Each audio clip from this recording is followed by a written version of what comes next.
is your August horoscope. Thanks for joining me. It's nice to be with you today. First thing that you'll notice at the beginning of August is that you're focused on getting your feelings together. There's a grand trine in the sky. It connects your own sense of spiritual woundedness, the direction you want to take in your life, especially in your personal life, and you'll be making some decisions around that. On the 2nd of August, the new moon occurs. It occurs in Leo, in your 5th house of romance. So for you specifically, this is really good for love and romance because that powerful, roaring Leo energy is going to be pulled into the 5th house of romance and fun relationships. And you've also got Venus hovering around in that 5th house. So out of all of the signs of the zodiac, August is going to be the best for you around this new moon period for love, romance, sex, and passion. On the 3rd of August, Mars goes into Sagittarius, that's in your 9th, and you may experience a sense of wanderlust, of, together with regular lust, this desire to really explore the world, to go traveling, to get out of yourself, and to look at what's available to you. The moon conjuncts Venus and Mercury on the 4th, and this is a very comfortable time for you. I really think you'll feel at ease within your own body, in your own skin. It's a really nice time to just go out there to enjoy the summertime if you're in the Northern Hemisphere, to feel good in your own body and to feel enthusiastic and positive about different things that are going on in your life. Now, something really important happens on the 5th of August, and that's Mars conjuncting Saturn, and these two stay together until the 7th of September. So Saturn is a very strong, powerful outer planet. It's very masculine. It's very much about heaviness and structure and security and routine. It's a very masculine energy. Mars is also masculine, but it's lighter on its feet. It's Mars the soldier, the warrior, the desire.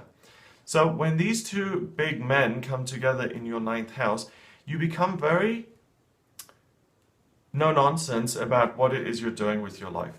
And I think emotions aren't going to influence you so much. I think you're going to be really interested in facts and figures and what the actual concrete plans are in your life. And you're going to be quite harsh in your decision-making progress.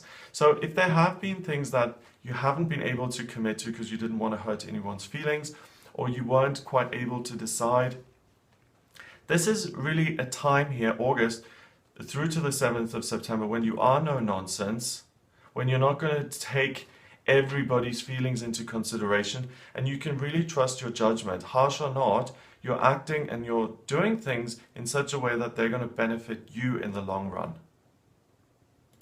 The next day, Venus makes a similar move because Venus is the planet of love and beauty, and she now moves into the very thin-lipped sign of Virgo, the goddess of love as the head teacher with, a ruler. She's going to smack you on your hand if you do something wrong. And again, it's a very no-nonsense time. It's very much about, these are the facts, this is my daily routine, how can I improve it to make it better? So you're your own kind of bodyguard in your own life here, really looking out for, number one, looking towards making your life better. And if you get out of your own way and you allow this kind of serious energy to flow into your life, you'll really be able to get things done. So the first week of August for you, Aries, is a week that's of two halves, really. One, you're no nonsense and you're really able to sort out your practical life. And on the other side of things, the first couple of days of August are really, really positive romance-wise, sex-wise, love-wise. On the 7th and 8th of the month, the moon is now in Libra and it starts to square Pluto. Pluto is in your 10th house of career in Capricorn, so you may be experiencing some working changes to what you're doing, what kind of area you're working in. But on the 7th and 8th here, you'll be very comfortable around other people, talking to other people, especially professional people, your colleagues, and talking shop. Listen out for any new ideas that come up on the 7th and 8th, because they can be really influential and helpful in allowing you to make genuine changes in your job. The type of job that you do, the hours that you work, the amount you're getting paid. Listen out for opportunities that come via other people. On the 9th and 10th of August, the moon now moves on into your 8th house in Scorpio, and it sits together with Black Moon Lilith in Scorpio for these 2 days. Now, the moon is really what you're like on a soul level. It's what nurtures you. And in Scorpio in the 8th, really, no one is going to be able to pull the wool over your eyes on the 9th and 10th. You're really going to be in touch with the inner workings of everything. So you're really going to be focused on uncovering hidden secrets. Because it's Scorpio and the 8th house, very, very comfortable, because in traditional astrology, Scorpio rules the 8th house. You may even have access to otherworldly information. If you're intuitive or psychic yourself, these 2 days are really when you get the most answers, when you can take the veil and just literally pull it aside and connect with the other side and really get otherworldly answers to questions that you may ask in the here and now, and you will get solutions to problems. On the 11th and 12th, the moon now joins the two big men there, Mars and Saturn, sitting in your 9th house, and the moon goes right into the middle of them. So that harsh energy, that ability to really build, and to construct your life in the way you want it to be, that is heightened on these 2 days, the 11th and 12th. And even though this energy is with you for the whole month, from the 5th of August to the 7th of September, these are the 2 days when it's at its most powerful and when you feel most at ease making decisions which are going to have a long-term impact on your life and on your future. So go with that, embrace your inner bodybuilder, and say, these are the changes I want to make, and these are the changes I am going to make, and you're not going to stop me.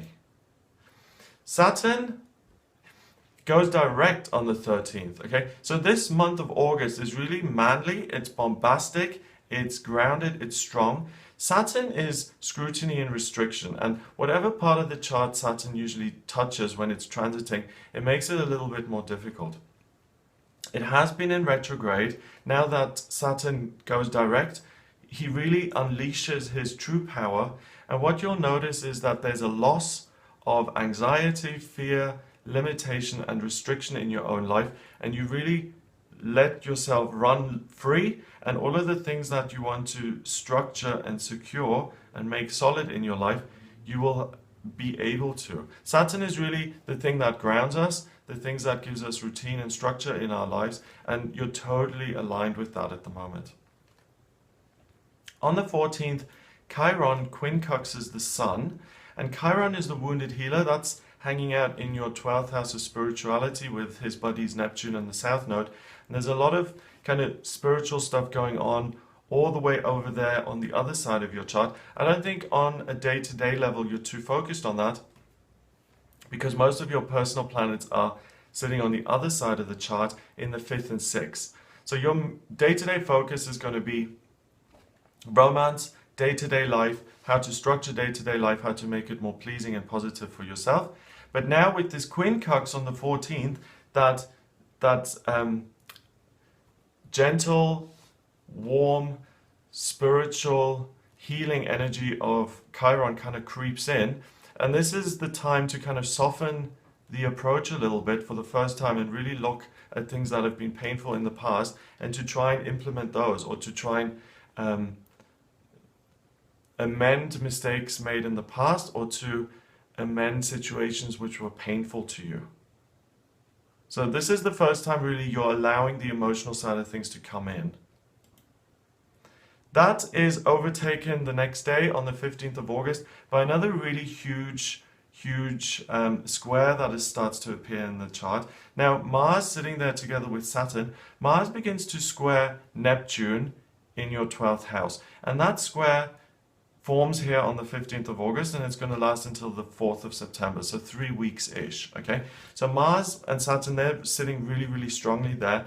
And the inkling you started to get yesterday on the 14th with Chiron now starts to get stronger, because Mars, the warrior, is being challenged by Neptune, the planet of dreams and aspirations and feelings and spirit and visions, okay? So you're not just a bulldozer anymore, like you were for the last 10 days here from the 5th to the 15th of August.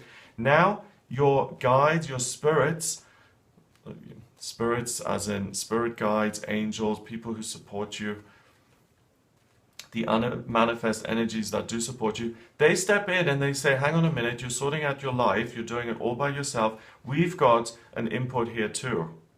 And we want you to make changes that make space for us as well. So it's almost like the first 10 days here that you've been sorting the good from the bad, you've been doing that on a very manly kind of ego, self-assured basis, and that all crumbles to the extent that there's spirituality and softness that comes involved with it, and it starts to form a much more rounded picture of what your life can be and what it should be. And the changes really that you make from now through the 7th of September, you can trust even more because you're taking spiritual advice and guidance on top of your own guidance. Okay, so this is, regardless of whether spirit is there or not, ultimately, fundamentally what it comes down to is that this is a month of you being a builder, someone who structures things and puts structures and solidity and foundations in place so that your life feels more rigid and grounded. The moon goes into Capricorn the next day on the 16th and it squares Pluto. Does it? No, it squares Uranus in your first house in Aries. This is, again, the main focus is on career and work and your passion and desires when it comes to work. So this is the first time really now in the month that work and career starts to rear its head, and where you start to say, okay, this is now my area of focus, and what am I going to change, and how am I going to work towards making my working situation more passionate and more enjoyable. So you may feel a little bit critical if you've been in the same job for 10 years, but if you're looking for a new job or you're looking for a new project, this will be a day when really things that excite you can come into the picture and start to take on life of their own. The moon is in Aquarius on the 17th, and that begins to square Black Moon Lilith, which is in Scorpio in your 8th. This is a weird day because it's almost like I want to hang out with friends, but there's a potential for resentments to appear and for you to be quite competitive with other people. So it's not the best day for just relaxing and having fun with people, because you're still in kind of build, go mode, and you're not going to be particularly soft or forgiving. The full moon happens on the 18th. That's in Aquarius. My horoscopes are based on Greenwich Mean Time because I'm in Europe. And the full moon in Aquarius happens at 9:28 in the morning. And there's an almost lunar eclipse going on. It's not exactly a lunar eclipse. Some people are recognizing it as an eclipse, other people aren't. Because what the moon does is it moves through the Earth's umbra, the Earth's shadow, and it's slightly dimmed. Okay, so none of us are going to be able to actually observe a lunar eclipse. It just means the light of the moon is dimmed a little bit. The full moon in Aquarius is about showering Earth with helping other people and being people oriented. What actions can I take to support and help other people? But with this slight dimming, there's going to be this sense of unease. There's going to be a sense of a shadow in the periphery of your vision. So there's a sense of dread. There's a sense of being threatened almost. And it's almost like, okay, yes, I do want to help people, but what if people don't appreciate that, or what if people take advantage of me? So you're looking at things slightly suspiciously, and that is why friendships aren't the best thing for you here in August, because you've got your critical glasses on really strongly, and you're looking for ulterior motives. You're almost looking for people to treat you badly or take advantage, and what you focus on gets bigger. Okay, so make sure you look for the positives as well. On the 19th and 20th of August, the moon begins to conjunct Neptune and Chiron and the South Node, and they all sit here in the 12th house of spirituality. So now in the month, this is the time when you feel most at ease and most comfortable connecting with spirit, relaxing, taking a little bit time off to just recharge your batteries and to really just kind of let it all fall away, all of the things that you've been trying to build and do. And this is like a respite within all that. On the 21st, there's a grand trine in fire. This is an area of passion when it comes to your love life, your romantic life, so that comes up again. But also there's a sense of passion in terms of what you've been implementing towards your working situation. So you may really make some headway, some progress when it comes to structuring more passion into your life on a consistent, permanent basis. On the 22nd, the sun goes into Virgo. So happy birthday, Virgo.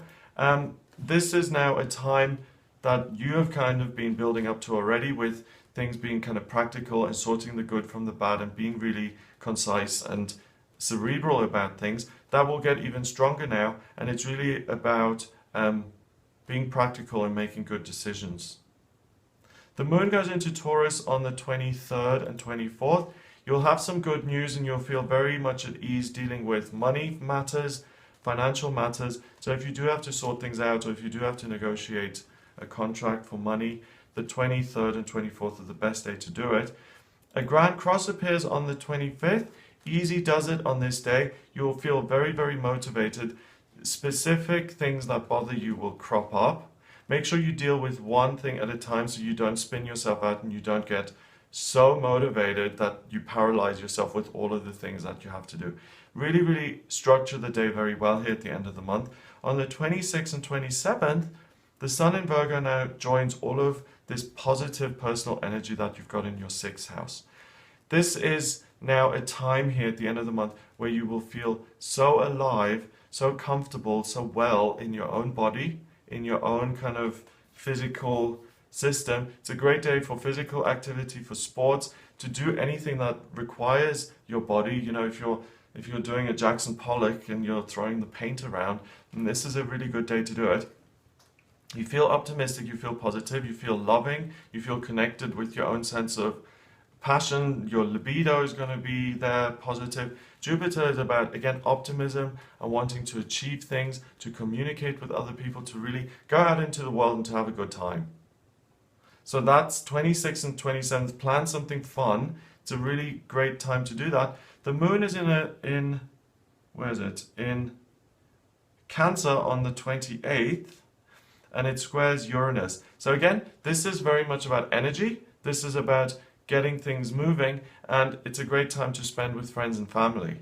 So you've got a lot going on, Aries, but there are a lot of potential areas that you can dip in and out of and really have the best time with. So, you know, rather than spend time and make plans for your family at the beginning of the month, do it here at the end when things come much more easily and you're much more nurturing towards people in family.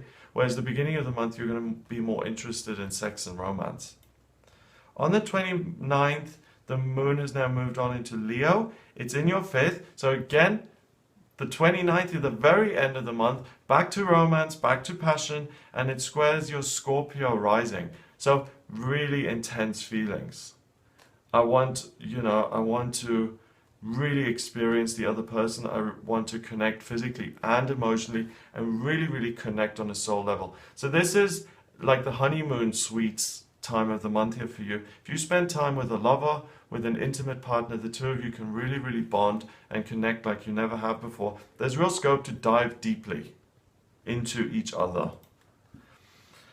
Venus is in Libra on the 30th, so Venus moves into Libra, so that headmistress, tough kind of energy is now gone. Things become a little bit lighter.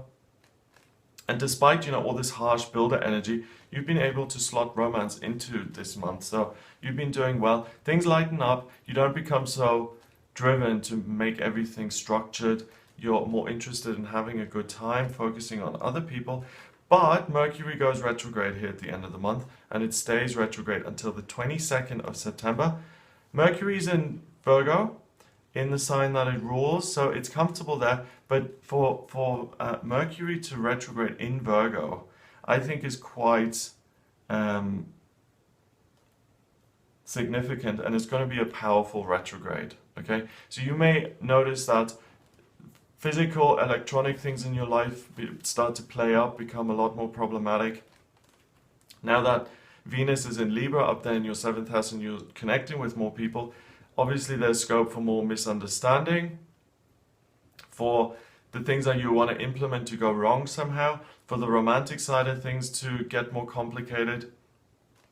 So try and fit all of this positive building stuff into the month before the end of August, because now things go awry a little bit with Mercury in Virgo, in retrograde.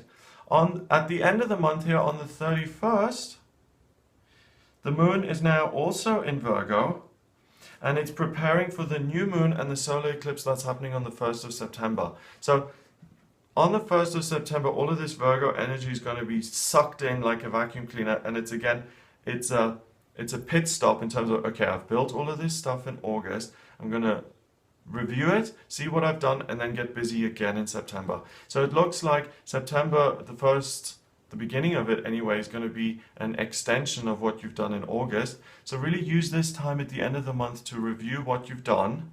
And for you specifically, it's going to be in terms of what you've built, relationship-wise, romance-wise, and also work-wise. Review that, and then when you go into September, you'll be able to tweak that a little bit. So it looks like a super productive month for you. If you have any questions for you specifically, what should you put your energy into when it comes to your working life or your romantic life? How do you meet someone? What's coming up for you in terms of love, marriage, romance, and you'd like me to look at your chart specifically, then please get in touch via my website. It's gregoryscott.com. Click on the readings tab and you can order your reading with me there. Please remember to subscribe to this channel. I'd really appreciate it, and you can really support me by subscribing. And I also do live tarot readings on Facebook, so check that out. It's facebook.com/GregoryScott444. Have a great month, and I'll speak to you soon.